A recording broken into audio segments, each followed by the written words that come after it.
ಕರಾವಳಿಯ ಕಾರ್ಣಿಕದ ದೈವಸ್ಥಾನವಾದ ದಕ್ಷಿಣ ಕನ್ನಡ ಜಿಲ್ಲೆಯ ಬಂಟ್ವಾಳದ ಪನೋಲಿಬೈಲು ಶ್ರೀ ಕಲ್ಲೂಟಿ ದೇವಸ್ಥಾನದ ವರ್ಷಾವಧಿ ಕೋಲ ನಡೆಯಿತು.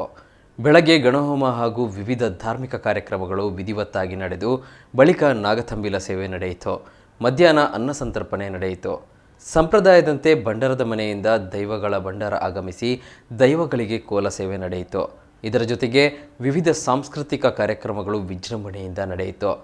ಕ್ಷೇತ್ರಕ್ಕೆ ಬಂಟ್ವಾಳ ಶಾಸಕ ರಾಜೇಶ್ ನಾಯಕ್, ಮಾಜಿ ಸಚಿವ ರಾಮನಾಥ ರೈ, ಆರ್ಎಸ್ಎಸ್ ಪ್ರಮುಖ ಕಲ್ಲಡ್ಕ ಡಾಕ್ಟರ್ ಪ್ರಭಾಕರ್ ಭಟ್, ಜಿಲ್ಲಾ ಪಂಚಾಯತ್ ಮಾಜಿ ಸದಸ್ಯ ಪ್ರಕಾಶ್ ಶೆಟ್ಟಿ ತುಂಬೆ, ಪದ್ಮರಾಜ್ ಸೇರಿದಂತೆ ಅನೇಕ ಗಣ್ಯರು ಭೇಟಿ ನೀಡಿ ಪ್ರಸಾದ ಸ್ವೀಕರಿಸಿದರು.